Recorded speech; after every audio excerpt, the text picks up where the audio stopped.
Today's guest is Dr. Ranjan Banerjee.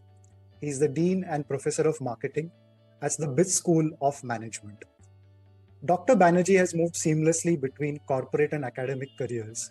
He was once an entrepreneur consultant helping top firms with innovation change management before becoming the Dean at SPJIMR, one of India's leading business schools. He's now moved to a new role. He's the co-author of The Made in India Manager, which explores the role or the rise of Indian origin leaders across the world. In this conversation, we'll speak to Ranjan about change, leadership, how he learns, and organizations and how they can foster culture. Hi, Ranjan. Welcome to the Smartcast. Hi, Ramanan. It's good to see you again, and I'm looking forward to this conversation. Thanks, Ranjan. So you started a new stint as the dean of a brand new institution, but I actually want to roll the clock a little back 15 years ago to something that has always caught my attention. You were running a company, you were into consulting, and then you decided to up and leave for a PhD in marketing in the US. So tell me a little bit about how that happened. What was the story behind it, and what was the intention behind it? So, the intention behind it, a lot of these things that have happened have come as accidents. And if I really look at, I left Unilever to set up a training and consulting company. In 10 years, that became quite successful. And I got known, or my company got known, and I got known for doing a certain set of things very well. And I remember I was doing this workshop, and I was doing the third edition of this workshop with an MNC. And I remember getting a standing ovation. And sitting down at the end of that standing ovation, I felt hollow because I said the real work for the standing ovation I did 3 years back. So, what happens is that initially everything is new, and then you get known for certain things, and you get asked to do more of those certain things. And then the question you have to ask yourself is, did you do this for the money? Or did you do this for enjoyment and learning? And for me, the money is always a happy side effect. It's the enjoyment, learning, and contribution. So then I sat down and said, what do I want to do? And I think one thing that is a common theme is I want to be the best teacher I can possibly be. And that goal has been there since, I guess the goal first crystallized around 2005 then the question is, when you try to be the best teacher you can be, there are two elements. One is delivery, the other is content. I felt I was quite okay at that time on delivery. The question is, how do you acquire content? So very convoluted piece of reasoning. I went to IMCAL, I met some of my profs, and my two conclusions. One is I should do a PhD because that will allow me to develop both depth and breadth and different thinking. And then I tried in India. And then I somehow felt that the kind of people who were advising in India were not people and this is not a negative thing. I didn't find somebody I really looked up to. Then I started looking at the US. And then I started looking at the US. And there's a long story about getting a PhD because getting a good scholarship to a top school is a little bit difficult if you're applying at 39. And it took me some time to figure that out and to get around that. And there is a story in that. But I think your original question was, okay, so why? Because I wanted to be the best teacher I can be. And the logic was to invest. What did I do and what were the risks? My wife and I sat down, and I think it really helps in these things to have a supportive partner as well as a friend as a partner. And so what are the pros and cons? So what would we have to do? We'd have to do a PhD, and I would have to hand over my company to somebody else to run, right? So what's the worst case scenario? The worst case scenario is I flunk out of the PhD in 1 year and my company collapses, right? That's your worst case scenario. So we sat down and said, what will happen if that happens? So we said, I will come back to India. I built the company once, I can build it again. And the moment you can accept your worst case scenario, then you say to hell with it and you put everything into your best case scenario. And that is the way I've always taken these choices. I've had a plan A and plan B. I've had a plan B I can live with. And the moment I can live with my plan B, then I forget about my plan B and I just put everything into my plan A. And that's the formula. But the idea is that beyond the point, great teaching is about enhancing the quality of your thought and your content. And it turned out, I think, to be the best decision I ever made in my life. Interesting.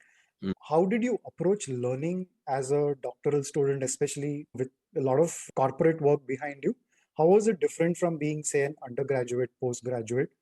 Tell me about that. So I think there are two pieces to this. As an undergraduate, you have your own set of insecurities. So you're always trying to, I don't think it is easy when you walk into, for instance, an IIT and you recognize that there are people who are significantly better than you. It's not easy to admit that there are people who are better than you. It's also not easy to put up your hand and say, I don't understand. And then that results in all sorts of things. One is you escape. Second is you have many other activities that you can be good at. So there is this phase and there is this lack of acknowledgement of weaknesses, which the inability to say, I don't know and I don't understand at an early age is a great inhibitor to learning. Now, when I went into the PhD program, one is it was a mathematical PhD program. And the last time I had done high level maths was at the age of 23. I was good at it, but it was a 15, 16-year gap. And I remember going into my first class and somebody saying the inverse of the Hessian is positive semi-definite. And I vaguely knew what inverse was. I knew what a matrix inverse was. I didn't know what Hessian was. I knew for me, Hessian was a rope and definite was an English word. And what this actually meant was that the matrix of second derivatives is always positive. Okay. And for 1 month, I was the old guy in the room. The rest of the class was 23 to 29. I was 39 going in. Who said, I do, put up the hand at the end and I said, I don't understand. And after I said that, I would go back to the original paper and struggle. Okay. And by the end of 1 month, I had more than caught up with the class. And my point is that the big difference is that at that age, you don't care what people think of you. You've given up too much. So you're focused on learning. And I think that if any student can have that mindset, that I need to get the best out of my own capacity to learn and let grades and rewards and anything else be a happy side effect, then you quickly realize that not many people do that. And then the kind of self belief that you build is a lot deeper. So by now, do you have a general theory of what it takes to be a good learner at any age? I think I don't know, I don't understand is a very good start. That whenever you don't know, say what say. You have to acknowledge to yourself your own weaknesses or gaps. Accept those gaps. And once you've accepted those gaps, dive in and do what it takes. The second is, I think you need to be self aware. If I were to really simplify this, just rediscover your 6 year old, right? Because the 6 year old is willing to experiment, the 6 year old is trying to do things, and the 6 year old doesn't hesitate to ask questions. So, asking questions, I think, is one. And there is also something I call the 6 year old test, which is that if you cannot explain something that you claim to have understood to a 6 year old, then the problem probably is that you haven't understood it. Or you haven't understood it fundamentally enough. And another piece there, you want to really understand anything, teach it to somebody else. So teaching is a very good way of learning. And many times when I wanted to learn a subject, I've committed to teaching it. I've typically committed to teaching it with 3 months, 4 months notice. And then I've gone on to build expertise in that subject. The third piece, and I try in everything, do not use a complex word when there is a simpler word. Do not use jargon just because it is in your repertoire. So simplicity and clarity of thought and communication is a personal value. And I think it is a very critical personal value. So the other major shift that you did after coming back successfully with a doctorate in hand was you decided to get into academia. You're suddenly a dean at one of the top colleges in India, not just the one of the top colleges, but one with it has an ethos of its own. And it's not just like walking into any job. Tell me a little bit about that transition. Did you have to rejig yourself in terms of management expertise for being a dean, or is it like being a CXO of a company? Did that corporate experience just transfer over? I don't think it's as simple as the corporate experience transferring over. So, Ramanan, there are two questions, right? One is how did the transition happen? The second is how did you handle the transition? When we came back from the US, the original plan was to be a prof for a couple of years and then come back. We came back for family reasons. My mother wasn't well a couple of times and we just wanted to be home. So when we came back, I had settled on this life that said I will teach in multiple institutes and run my consulting company. And that was a happy life because essentially what I wanted to do is always mix student teaching and executive teaching and stay in touch with industry. And whether I did that as an academic consulting on the side or as a consultant doing academics on the side, to me it's a matter of designation. It's not anything else. And when we came back, I had said that, look, I'm happy with this life, but if I get a chance to build an institution, then that's interesting. And the reason I thought it was interesting was I had both sides. I knew the CEO and I could talk to the CEO. I knew the academic and I could talk to the academic. And I thought that qualified me uniquely. Now, there are two ways of looking at this. Somebody, a traditional academic, might look at my profile and says, here is a guy who has no clue of what he wants to do in life, right? He did the PhD, went back to corporate, continuing to teach on the side. The corporate would say he's a consultant, but he went and did a PhD when his company was at its peak. From my point of view, it was all very logical, but it took an unconventional organization to see the potential of that profile. How did it happen? I went for my 25th alumni meet in IMCAL, and I had no intention of looking for a job, but there was a batchmate who came and said, there's this institute in called SPJIMR, they are looking for a dean, would you be interested? And this was a dream or an aspiration that I had when I had come back in 2015. In 2010, I came back to India from the PhD. And it didn't happen in 11, it didn't happen in 12. There was supposed to be an IIM Pune, which I thought I would apply for, but that became IIM Nagpur, so I gave up on that. And I had given up on it. So I had given up on that particular aspiration. And then it fell into my lap in 2014. And then I said, honestly, at that point, we said, who will leave Pune and go to Bombay? But I said there was a Deepak Parekh doing the interview and there was Shrikant Datta doing the interview, and I went and checked it out. And when I went to SPJIMR, there was something about the place. It was down to earth. It was value oriented. All the people had pride. And this was an institute which had taken the best of the West, but had distinctly Indian elements. That was what attracted me. The second element was, why did I think I could do the job, right? I had never done academic administration. I understood teaching well. I understood research well. And I understood change management. And I believe that these three were enough, provided you were reasonably good with people. Perhaps that was naive in hindsight. There were other things that I had to learn, but I think the change management aspect, because SPJIMR had a leader for 28 years and a void for 1 year, that change management aspect was crucial in terms of, and I think it's generally accepted, Ramanand, that my stint at SPJIMR has worked pretty well. I have some of my best friends there. We were 36th in the institute, finished at 36th in Financial Times, tied with IIM Bangalore. So the institute has done well. And of course, the credit goes to the team there, but it was a good stint. So now let's come to your current role. You made another transition very recently. So tell us a little bit about the School of Management. It's a fledgling institution that is come into your care. Tell us about it and what is the vision behind it? What is the institution that you're trying to build here? It's a fledgling only in one sense, right? It's not a fledgling in another sense. So if you look at it, BITS Pilani has 55,000 strong alumni, is an institute of national eminence.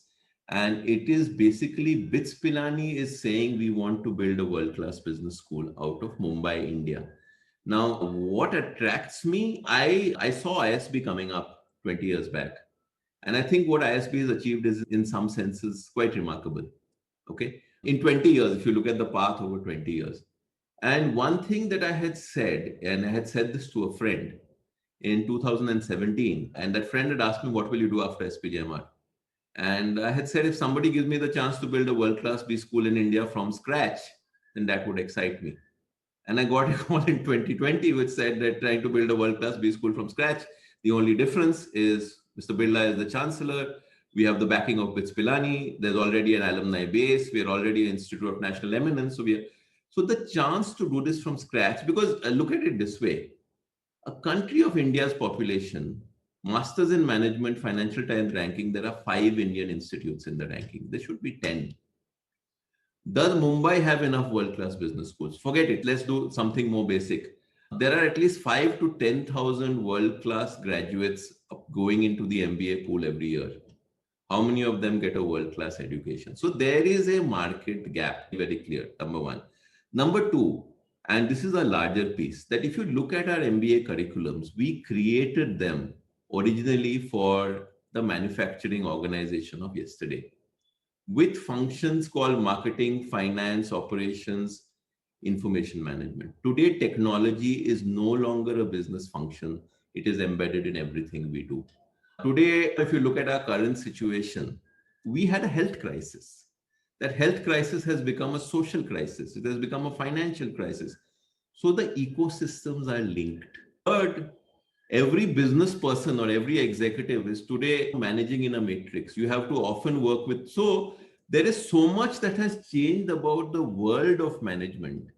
And in any strong school, your challenge is that your curriculum, building curriculum, is like changing wheels on a running train.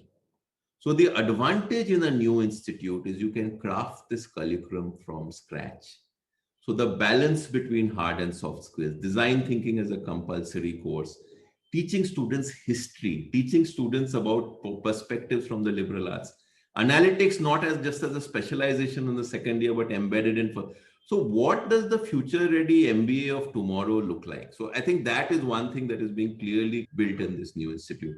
The second is it's a new institute, but it's not a new institute, right? You have hundreds of BITS Pilani alumni who are coming forward to help. They're on your governing council, they're building. So that is the asset. The third is Mumbai. Already, Ramanan, I don't know if we have already got a collaboration with London Business School. So for a new school to have its first collaboration with London Business School, I think this is London Business School's first significant tie-up in India. They had ISB long ago, but that's not. So this is currently the most active partnership. So I think it's really exciting to build this up. And management institutes in India should not see themselves as competing. We are expanding the pool of quality institutions in India. And that I think is an exciting thing to do. There is so much we can do. One of my professors, Dr. Leena Chatterjee, has joined the institute. And one of the things we are saying is that we're going to start with a compact batch size, right? So 2 sections. We will have a personal development plan for every student.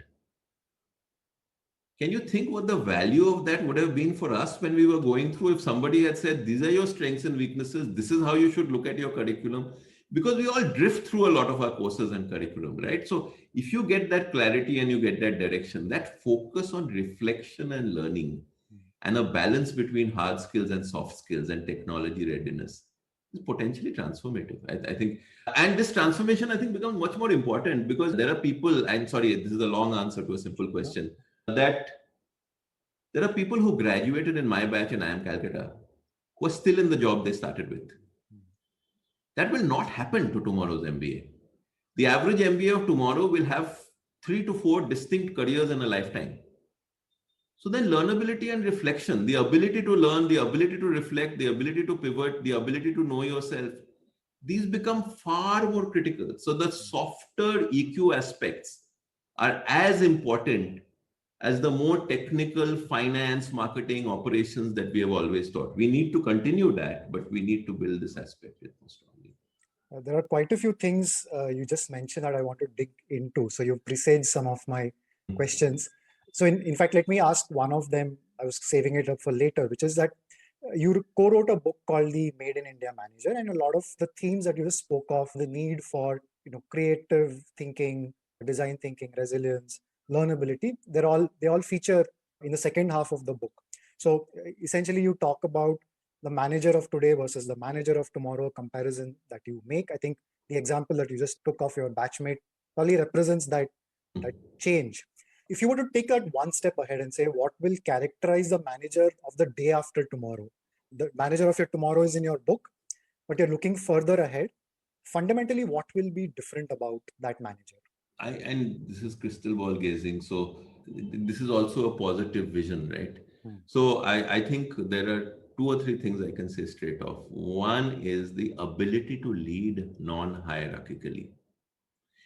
Because if you look at the difference in the way we were parented vis-a-vis the way the next generations are getting parented, we were still parented in a situation where our parents were authority figures and we had limited number of choices.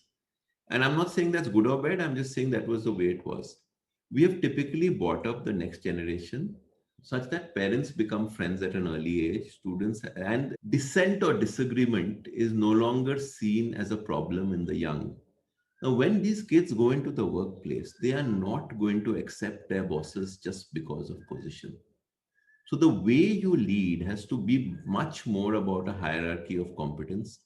It is much more about collaboration, so that the flexible and adaptive manager of tomorrow is one thing. The second is I learned about something called the human technology gap. And this is something the Club of Rome had talked about, I think, 20 years ago in a report. And essentially, what they had said is that technology is moving so fast that no individual, I don't care how tech savvy you are, no individual can keep pace with technology. Okay. So, what you need to do is figure out which are the technologies I'm going to keep pace with, and which are the ones I need help. So, the willingness and ability to get mentored by people who are younger than you, because they understand some things that are you don't understand as well. So this is one clear piece. The second piece I see, and this is a post-COVID thing, is that it has taught us the value of remote working. And I think many companies will embrace this possibility beyond COVID, I hope. And we all hope that beyond COVID comes sooner rather than later.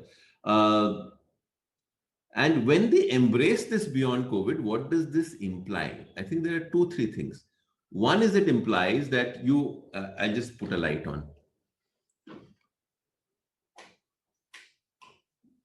Yeah, one of the things that this implies is that more and more people will be able to work from locations other than the metros. The second is work can be more about output and less about how many hours you physically spend. And the thing that this will do is open up the gender workforce like anything.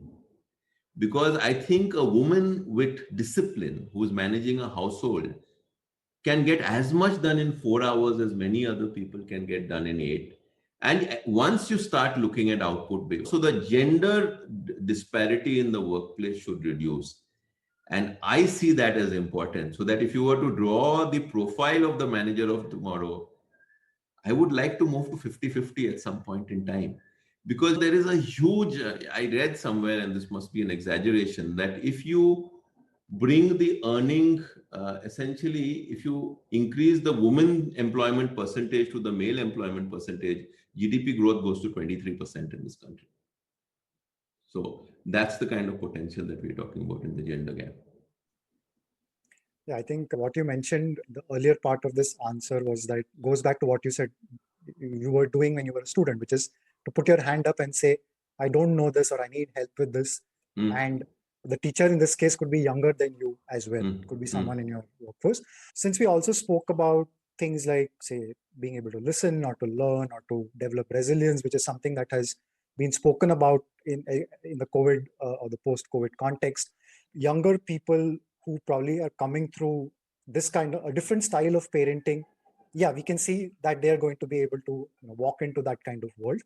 But what about the manager who's currently grappling with these kinds of changes? How do you start getting practically building capability around empathy, listening, resilience? So are they going to be able to do it in the next couple of years as an individual? Let's say there's a manager listening to you saying, okay, so I clearly need to work on some of these aspects, which I didn't need so much earlier. What would you tell them to do? Because especially in a world where there's no immediate feedback, or it's all a little, it feels like no one sees you, it's all running blind. How would you advise someone to build some of these skills in a practical setting, especially in the when they lack authentic or immediate feedback? No, there are many answers, and this is a longer question. I believe that you already have some empathy and you already have some resilience, and maybe the last 1.5 years has built your reservoir in some way. You are familiar, Ramanan, with the Stockdale paradox. Yes. So I think the Stockdale paradox holds a very good lesson, and the risk of being repetitive, I would go through that. Which James Stockdale was a commander in Vietnam and got tortured for many years and then survived the torture. And then he talked about who survives in Vietnam. And he talks about three categories. He says, there are the eternal optimists, right? Who says, I'm going to be home for Christmas. And they keep themselves going till Christmas because they're optimistic. So there's in 3 months, I'm going to be home and I'm resilient. There's a pessimist who says life sucks and it's terrible and you can wallow in self-pity. And there's the realistic optimist who says, I don't know how long this is going to last. But one, I need to prepare for when it does. I need to have a strategy for navigating this phase, as well as something to look forward to for the indefinite day when it gets better. How am I better prepared? What am I going to do differently?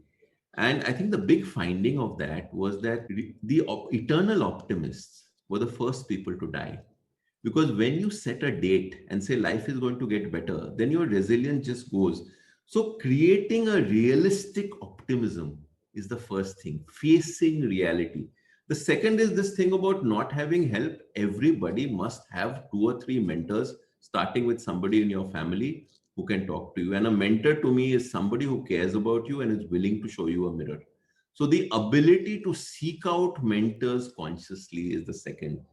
The third one is if you are a giver to other people, then you will just find it easier. One of the things that my students have heard me talk about this to death is that I'm a great believer in what I call the 30-minute favor. So there are various points in time at which people who reach out to you, they just know you somewhat. You taught them 5 years back, or they had a workshop and they said, look, I'm going through this and I need this help. And often it's an introduction, often it's 15 minutes of perspective. It takes 30 minutes in your time and there is no immediate benefit to you. But I think that if you always find that 30 minutes to help, that does a tremendous thing to your empathy, your listening. So being a giver as a way of life. And the fourth one is a more philosophical thing. And I think the problem is the reason you lose some of these qualities is we all have them in some measure. Is we take what I call a destination view of life. Is मेरे को CEO बनना है 40 तक, or I want to do this by 45. I think if you take a journey view of life and say, here are these things I want to achieve, and I'm going to enjoy the process of getting better at them, and I'm going to let results be a happy side effect. Then, so I think most people have problems with two things. One is they can't handling failure, but many people learn to handle failure. Handling success is far more difficult because in handling success, the human tendency is to give yourself most of the credit and luck less of the credit, while often it is vice versa. And therefore, you overestimate your own contribution in your own success. If you look at MS Dhoni, he's a good example, right? His equanimity does not shift much between success and failure. So I like to say there is no success and failure, there is only feedback. And if you are able to have that kind of a journey view, then I think that's the fourth pillar in this piece. That's very actionable, Ranjan. One thing that you taught me personally, though I've never had a class under you or we just had informal interactions, is you introduced the concept of the pre-mortem once you were meeting and you were talking about something. So what you just said, so the pre-mortem is when you're anticipating failure and preparing for it. But I also read its counterpart, the pre-parade, which is preparing for success, which is what just reminded me of what you just said. Let me also ask a little bit about, since we're on the topic of COVID and things like that. So now you've experienced over a full year of disruption when it comes to the delivery of management education. What have you learned from the last 1 year that has informed your thinking on how people will learn in the future and how teachers should respond to this? So I think there are two, three pieces. It is generally true that those faculty who were more comfortable with technology took to online faster. There are faculty who are getting as well received online as they were getting received offline. But let me put this differently, and I will give you two things. Just before I left my past assignment, there were 100 students in the hostel, and I said, since I'm leaving, and the institute allowed it as an exception, we got 30 students wearing masks into a room. We were not having online classes, but we got 30 students into a room with capacity of 100. So they were all sitting 6 feet apart. And I went in and I said, ask me any questions. And these like open house learning sessions. And I did 3 of these. And I had taught online for a year. If you talk to any student there, they will tell you that the energy in those offline sessions and the kind of openness that you get is far in excess of what you can get in an online session. Physical classroom, good teacher, okay, trumps everything else. The real benefit of online is it can make the good teacher available at slightly reduced quality to a larger number of students with less disruption. And hence it is a very good thing. And you can look at also many creative online, offline supplements. But the other thing that we found is that if I have to ask students to rank this, and say online, offline classes with peer learning, that's at 9.5. Okay. Online classes, online peer learning, good teacher, let's say 7.5. Online classes, offline peer learning, close to 8.5 to 9. So the biggest gap is not between online and offline. The biggest gap is the loss of offline peer learning. So if there is a way that even with social distancing, you can bring in that offline peer learning, the student satisfaction goes up a lot. Because what happens is they can steel themselves to do 4 hours or 5 hours of video classes. When you back that up with another 4 hours of peer learning, all of which is on Zoom, then the energy to have the one-on-one conversation with people beyond those 9 hours is what people find difficult. That's the hierarchy. And so I think some things will change. And let me give you some simple things. Our visiting faculty model in these schools has been that you get a visiting faculty. Let's say you want somebody for one guest lecture. You plan the guest lecture 2 weeks in advance. The guy has to travel. It takes 1.5 hours coming in, 1.5 hours going, 5 hours of displacement, 2 weeks advance scheduling. In the pandemic, I was able to schedule the top speakers in the world to come into a classroom for 15 minutes at 2 days' notice. So when it comes to short-term visiting faculty coming in for half an hour, 1 hour, geography is history. You can source your visiting faculty from anywhere in the world at 1 week's notice. You have to have the network, you have to have the credibility, you have to know what you want to do. So that's a disruption. The second is you have to decide when you're teaching, because students are now used to online, what part of this requires a lot of high quality interaction and what part of it is structured content which you can record and give to students, because then the students have the advantage of not having to, they can study when they want to on their timeline. So this combination of synchronous and asynchronous is again something that will have. But will the top schools go back to physical classrooms? Yes, they will. Will there be things that they have learned? Will there be hybrid models in operation? Yes, there will be hybrid models. Great. So before we go ahead, Ranjan, for those watching this or listening to this, he's a very good quizzer. And this is not something we planned earlier, but Ranjan, I can't resist asking you one quiz question before we go ahead. Here it is. It's a question connected to you because it's a question about the Birlas. Okay, so here goes. Are you ready? Yeah, I just hope I'm not embarrassing myself on a national stage. Yeah. No, I don't think that will happen. The Birlas established Birla Mandirs all over the country. Each Birla Mandir is dedicated to one prominent deity. Can you tell me where is the only Birla Mandir in India which is dedicated to the goddess Saraswati, the goddess of learning? Okay, so this is like your typical quiz question, right? You can work it out. So You should. Bits Pilani would be my guess, right? That is absolutely correct. Yeah. It's Bits Pilani, which kind of makes sense, right? Because that's where you would have Right. something dedicated to Saraswati. It's an unusual temple.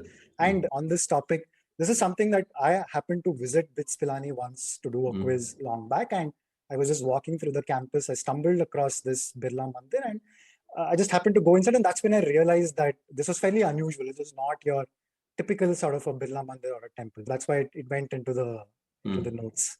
In this next segment, I'd like to come a little more to the corporate side of things.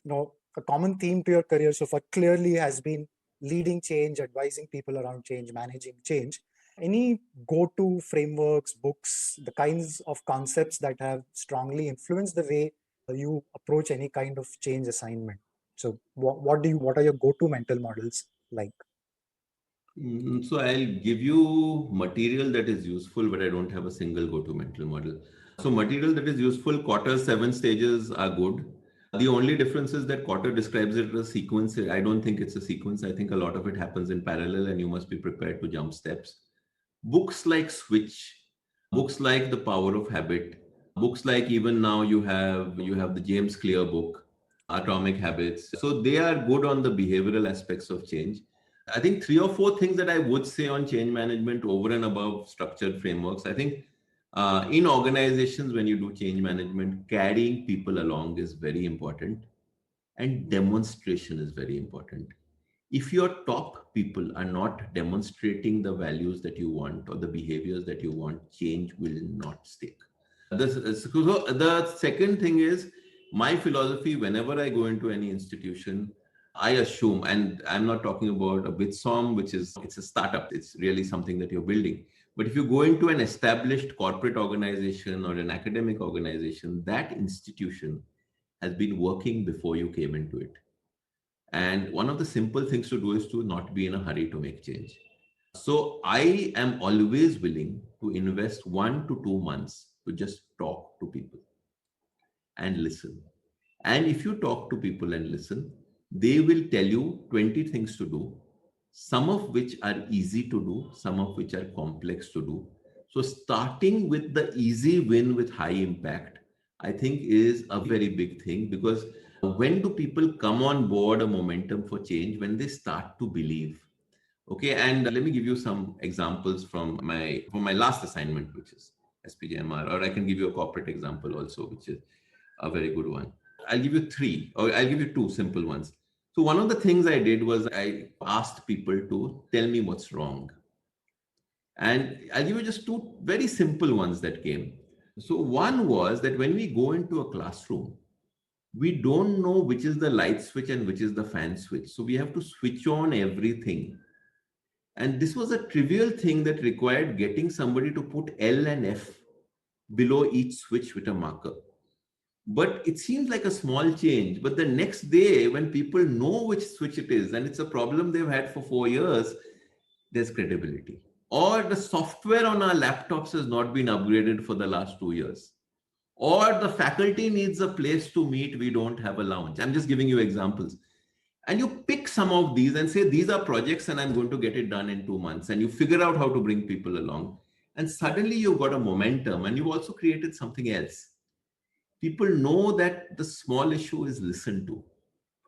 And then you have more people coming up and more, and then slowly you want to move it away from being driven by you to empowering a next set of people and creating change. So it's a cascade that you do. At some point in time, you want to create a common purpose and a vision. But I would never go into an organization and create the common purpose and vision the first thing.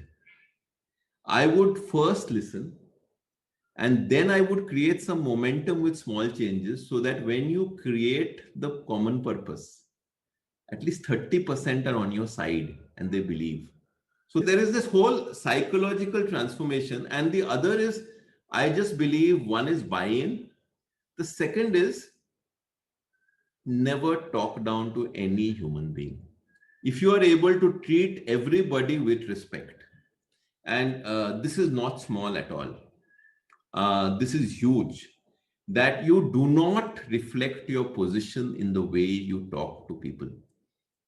It is huge. So I think this is my combination. Okay. And there is a lot in terms of, you have to be very smart about emotion. Some changes must be visible, it must be demonstrative. But if you are claiming a certain ethos, you must yourself walk that ethos. You want your people to listen, are you listening? You want your people to be tolerant of dissent, are you tolerant of dissent? So a lot of those kind of things.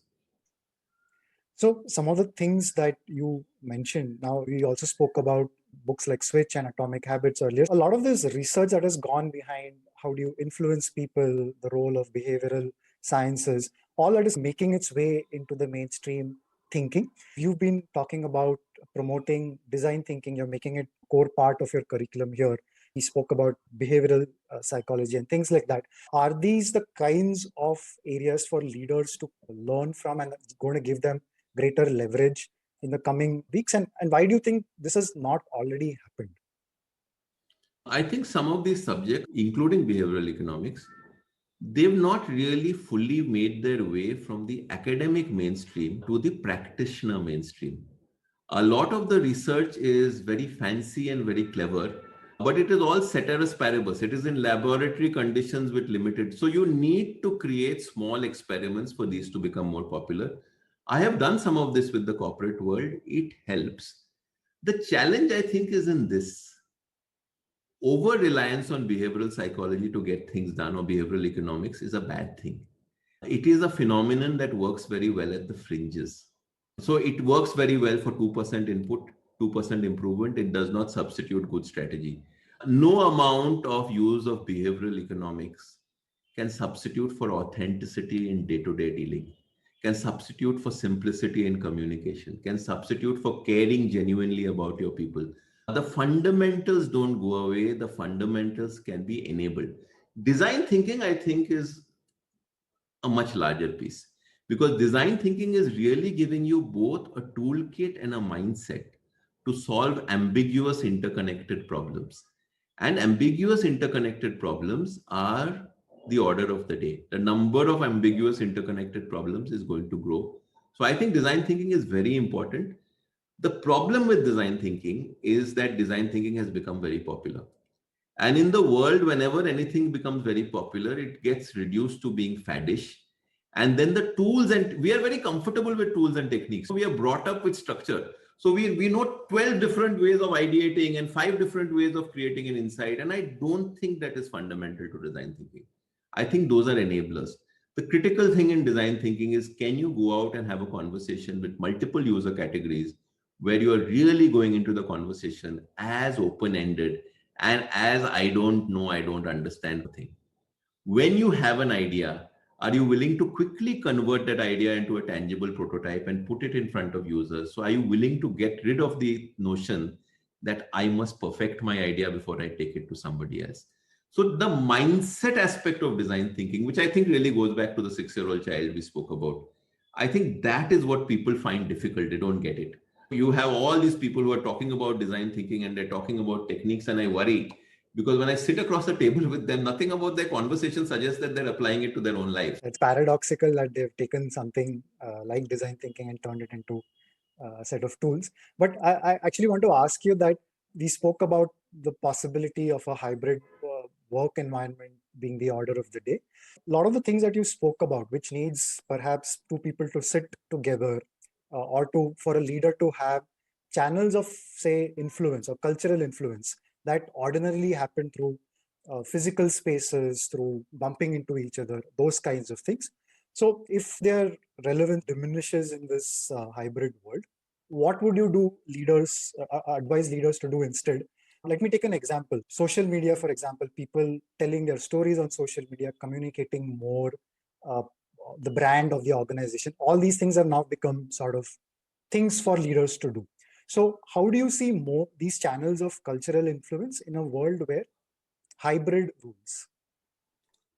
I think even in hybrid, you will need to do two things. One is you will need to have people who are working remotely come into an office once in 2 weeks, maybe just to meet people and just for socialization. The second is that the big thing that leaders will have to think about is we will have to have the ability to have agenda-less conversations in a remote environment.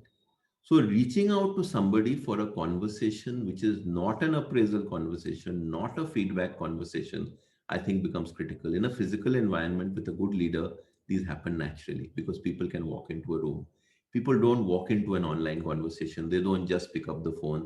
So your people may be hurting and you don't know it. So you need new mechanisms. The second is that you need to figure out that with the nature of the context changing, who are the people you need to consult on what. For instance, your technology people often become far more critical. Your facilities people often become far more critical. And you need to, the role of HR needs to be redefined. Proactive outreach to employees from HR. I would say 3 or 4 critical things. I think leaders need to have empathy. We will need to re-look at management and some element of inherent mistrust that has gone into management, right? Saying that if I can't see you, you're not working. And say that I don't care how long I see you, it is the output. And I will leave it to you. And we will have certain norms we agree on in terms of contactability, but I will leave it to you in terms of work and meetings and all of that. Uh, I generally feel, Ramanan, and this is a controversial view, that online meetings are often more effective than offline meetings. That when there is a clear agenda for an online meeting, because the time is booked for 1 hour, we do not spend 15 minutes deciding what to order and another 10 minutes waiting for the order to come. Fewer people walk in the middle of the meeting. I think there is a discipline, and I would personally continue to do some activities online. For instance, online interviews, I've been quite happy with. Some online meetings, I've been quite happy with.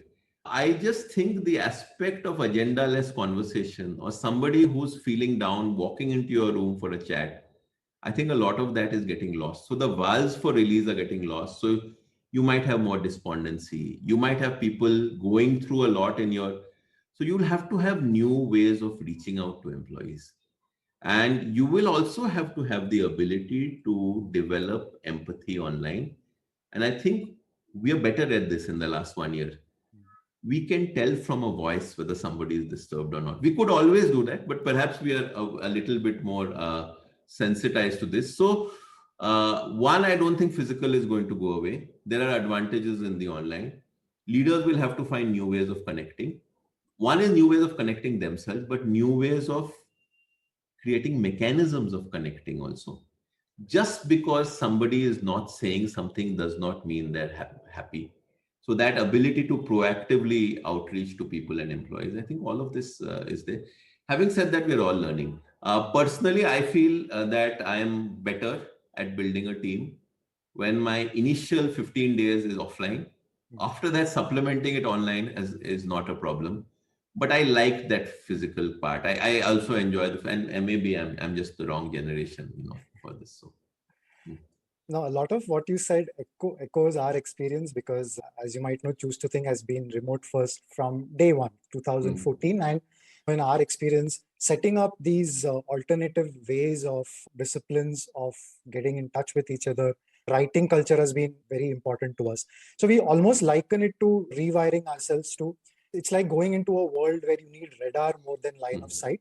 Perhaps as what after around World War II, a lot of people would have had to do is that you start to do a different kind of sense making. It's not face to face. You're reading the tea leaves based on other kinds of conversation. So I think people are creative. They will adapt, and I think that's what we've seen in the last 1 year.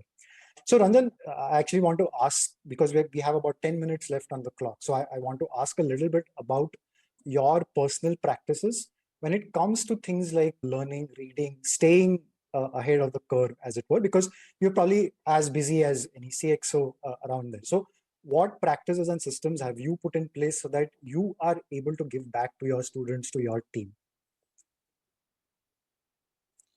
Okay, giving back. So one is reading. Okay, I'm obsessive about reading. So at any point in time, there will be 5 running books that I'm reading. I don't need to complete all of them. I need to read a book, and it's all nonfiction. I need to read a book enough to get a gist. I'm a speed reader. That is a skill that I would advise everybody. And speed reading has 2 components. One is your eye span. How many words are you able to take in? You can train yourself. The other is to read for purpose. And perhaps the reading for purpose is the largest skill. Why are you reading a book? What are you looking to get out of it? Look at the table of contents. So the second is, for me, all idle time is reading time. So when I'm traveling, of course, not in this era, but otherwise, I would be on flights 10 days a month or 7 days a month. I would read on flights. I would read on flights. I would read on waiting rooms. It would be Kindle. It would be a book. And at peak, I used to say 5 books a week. It's gone down, but if you care about reading, then I think you find the time for it. I'm always looking for books. On Kindle, I earlier used to like to go to a crossword once in 2 months, and I would pick up 10 books when I go. And that's one of look for book recommendations. A lot of students give me book recommendations now. My home library is fairly large, and I haven't read more than 30% of the books in my home library. So there is, but books is one kind of big thing. The second, I think, is just keeping different interests alive. Music is a big one. I'm very much into music. I have multiple playlists on Spotify. I'm a big video watcher. Everybody, my students, to say that I'm known for having interesting videos. So that means I would still be investing around 2 hours a week to identify and download new interesting videos, because that your library get, if you don't refresh it. So I would have probably, I would have enough videos I'd have at least 500 interesting videos which are different, and I can plug and play. And sometimes, now I don't do it, but sometimes I would go into a class having planned 3 videos but a library of 20, and depending on the question, I would pick a video and build it into an answer and that kind of a thing. But I think the larger thing is I've done fairly stressful jobs. Most people would argue that being the dean of an academic institute is not exactly a stress-free job. I think if you enjoy what you're doing, and you let that reflect, and you have an inherently positive and curious filter on life, then that is good. The second is I teach to learn, and that's a huge thing. In every class, I'm learning something new. And how do you motivate yourself when you're teaching the same subject 5 times, right? To me, the key is to read something new for every class, or to try something new in every class. Experimentation with pedagogy, experimentation with new content, experimentation with a different way of telling an anecdote. Okay, let me give you another. When I started teaching Ramanan, I could not tell a joke. I was not good at it. There are people who tell a joke and it falls flat, right? So I read, and I knew only one solution to any skills problem I had, which was books. So I went and read Laurence Olivier's biography. And one of the things he talks about is he says you must live a story as you're telling it. And I try to do that. So today, people say I'm a good storyteller. And to me, the essence is I'm in the story while I'm telling it. Then the body language, the voice modulation, all of that just comes.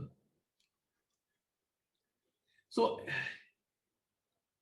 I think if you have built a career and a life around things you enjoy doing, a lot of other things fall into place. Your life in beta is easier if you're just interested in everything. While on the topic of books, so a lot of the business books that one has access to or one sees, they tend to be Western centric, and therefore there is a lot of people yearn for something more relatable. So books like the one that you've written, they've offered more rooted observations and stories on Indian leadership culture and the drivers behind it. But any other books that come to mind that fall in a similar kind of space that people should be reading as well? You're talking about books that are relatable in the sense that they draw from an Indian ethos. And also, there are probably Indian leadership war stories, things that we take for granted from a Western lens. There is this set of books that some of my former colleagues have written on shapers of Indian institutions. You should look at Mr. Gopal Krishnan's books. You had Prakash Iyer here. Prakash Iyer is, I think, very interesting. I think some of Devdutt Patnaik's books are quite interesting. But we haven't done enough, Ramanan, in terms of producing Indian thought leaders out of India. And I think that is one of the things that at Bitsom we should be trying to do more. There was the late S.K. Chakrabarti out of IIM Calcutta. Some of his books, you have to decide how accessible those books are in terms of content. Ramchandra, very interesting. There's a guy at IIM Ahmedabad called Vijendra Tripathi, historian. Again, somebody I would say is very interesting. Some of Amartya Sen's books you could look at. There are a good set. I think you will see more coming out of India. I thought both Chandramouli books are very relatable. The late Chandramouli Venkatesan, who wrote Catalyst and Getting Better at Getting Better, which is probably sold less, but I read that as a better book. So these are very good books. I had to give a talk on Gandhi and as part of my last job. And I would always get petrified when I was asked to speak on things that I didn't know very well in front of audiences who know more than me, and I would end up reading for that. So there were two big talks that I had to give in my last assignment. One was, I think, when I was 2 months into it, I was asked to speak on Vivekananda's birthday, on his Swamiji's contribution to education. And I spent a month studying Swami Vivekananda, a remarkable treasure trove. Practically everything that we have said about education, this man had said so much time ago. So read Swami Vivekananda, read translations. There is so much depth there. Read My Experiments with Truth. It's a fascinating glimpse. Read Gandhi's view on trusteeship management as a theory of management.